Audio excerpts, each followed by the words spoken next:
வணக்கம். ஸ்ரீ சிவசூர்யா ஜோதிட வித்யாலயம் வழங்கும் காலச்சக்கரம். நான் சிவசூர்யா செந்தில்குமார், கோவில் நகரம், கும்பகோணத்திலிருந்து. நம்ம பதிவெல்லாம் பார்த்துட்டு ஒரு நேயர் ஒருத்தர் கேள்வி கேட்டிருக்காரு.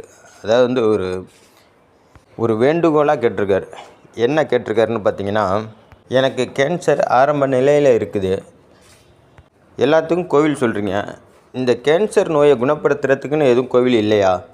அப்படி இருந்தால் என்னை போல் எத்தனையோ பேர் பாதிக்கப்பட்டிருப்பாங்க, அவங்களுக்கும் பயனுள்ளதாக இருக்கும், அதை உங்களால் பதிவிட முடியுமா அப்படின்னு போட்டிருக்காங்க. அவங்க நான் சொல்லக்கூடிய இந்த ஆலயத்துக்கு போய் 5 கிலோ விபூதி வாங்கிக்கணும். 5 கிலோ விபூதி வாங்கிட்டு சுத்தமான காட்டன் வேஷ்டி ஒன்று, இந்த 5 கிலோ துண்டையும் 5 கிலோ விபூதியையும் இந்த வேஷ்டியில் கொட்டணும். கொட்டி அந்த விபூதியை நல்லா முடித்து போட்டு தலையில் சுமந்து அந்த கோவிலுக்கு போகணும். நீங்கள் கோவிலுக்கு போய் அங்குள்ள குருக்கள்கிட்ட சொன்னீங்கன்னா கண்டிப்பாக உங்களுக்கு அங்கே உள்ள சிவபெருமான் கர்ப்பகிரகத்திட்ட அழைச்சிட்டு போய் சிவபெருமானை 5 முறை சுற்ற சொல்லுவாங்க. இந்த மாதிரி நீங்கள் 5 முறை சிவபெருமானை சுற்றிட்டு அந்த மூட்டையை அப்படியே இறக்கி வச்சு அதில் உள்ள விபூதியை சிவபெருமானுக்கு அபிஷேகமாக பண்ணணும். வெளியேந்து கொட்டணும். 5 கிலோவை பொறுமையாக கொட்டினீங்கன்னா சிவபெருமான் லிங்கமேனி முழுவதும் படர்ந்து கீழே அந்த லிங்கத்தில் வந்து சேர்ந்துடும். லிங்கத்தில் கீழே அந்த பாட்டத்தில் வந்து சேர்ந்துடும். அதுக்கு பிறகு நீங்கள் திரும்பவும் அந்த வேஷ்டியை கீழே விரித்து போட்டு அதில் அந்த விபூதியை எல்லாம் சேகரித்து திரும்பவும் அந்த வேட்டியில் போட்டு திரும்ப அந்த வேட்டியை நல்லா முடித்து போட்டு அங்கே உள்ள தீர்த்த குளத்துக்கு எடுத்துகிட்டு போய் அந்த தீர்த்தத்தில் கரைச்சி விடணும். இதெல்லாம் அங்கே உள்ள குருக்கள் கண்டிப்பாக உங்களுக்கு எடுத்து சொல்லுவார். அவர் கூடவே இருந்து உங்களுக்கு பரிகாரத்துக்கு உதவி பண்ணுவார். அதுக்கு கட்டணமாக வசூலிப்பாங்க கண்டிப்பாக. இந்த கோயிலோட சிறப்பு என்னன்னு பார்த்தீங்கன்னா, மெயினாக இந்த புற்றுநோய்க்கான கோவில் தான் இந்த கோவில். அதை விட ரொம்ப முக்கியமான ஒரு விஷயம் சொல்கிறேன். தீர்க்கவே முடியாத வியாதிகள் உள்ளவர்கள் இந்த கோவிலுக்கு ஒரு முறை போயிட்டு வாங்க. நீங்கள் போகக்கூடிய நாளும் நட்சத்திரமும் உங்களுக்கு சாதகமான நாளாக இருக்கணும். நட்சத்திரமும் உங்களுக்கு சாதகமான நட்சத்திரமாக இருக்கணும். அதாவது உங்களுக்கு தெய்வ அருளை பெற்றுத்தரக்கூடிய நட்சத்திரமாக இருக்கணும்.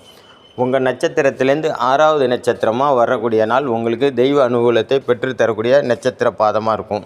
பொதுவாகவே எந்த ஒரு ஜாதகருக்கும் தன்னோட நட்சத்திரத்திலேருந்து 6வது நட்சத்திரம் அவங்களுக்கு தெய்வ கடாட்சத்தை உண்டு பண்ணக்கூடிய நட்சத்திரம், தெய்வ அருளை பெற்றுத்தரக்கூடிய நட்சத்திரம்.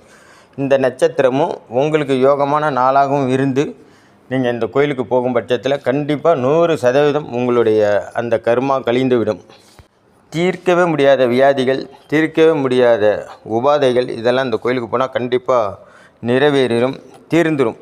சில விஷயங்களுக்கு தொடர்ந்து மாத்திரையை சாப்பிட்டுட்டு இருப்பாங்க, அவங்களாம் தாராளமாக இந்த கோயிலுக்கு போயிட்டு வரலாம்.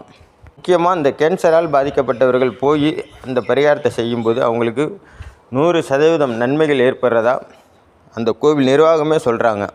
வகையினால் நம்பிக்கை தான் ரொம்ப ரொம்ப முக்கியம். இந்த நம்பிக்கையோடு போங்க, கண்டிப்பாக நீங்கள் குணமாயிடுவீங்க. இதோட மருத்துவத்தையும் தொடர்ந்து பாருங்கள். இந்த கோவிலுக்கு போனால் அந்த கர்மா கழிந்தாலே உங்களுக்கு மருத்துவம் வேலை செய்ய ஆரம்பிச்சிடும். நீங்கள் பார்க்கக்கூடிய ட்ரீட்மெண்ட் உங்களுக்கு முழுமையான ஒத்துழைப்பை கொடுக்கும். என்னால் இந்த கோவிலோட ஃபுல் டீட்டெயில் கொடுத்துருக்குறேன். அந்த கோவில் குருக்களோட ஃபோன் நம்பர் கொடுத்துருக்குறேன்.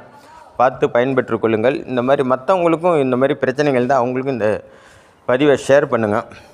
இது வரைக்கும் நீங்கள் நம்ம சேனலை சப்ஸ்கிரைப் பண்ணாமல் பார்த்தீங்கன்னா சப்ஸ்கிரைப் பண்ணி பாருங்கள். இந்த பதிவு உங்களுக்கு பிடிச்சிருந்தால் மற்றவங்களும் இதை ஷேர் பண்ணுங்கள். நன்றி, வணக்கம். நல்லதே நடக்கும். வாழ்க வளமுடன்.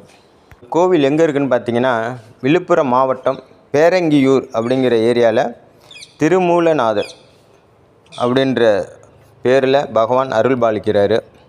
நம்பிக்கையோடு ஒரு முறை போயிட்டு வாங்க, நல்லதே நடக்கும்.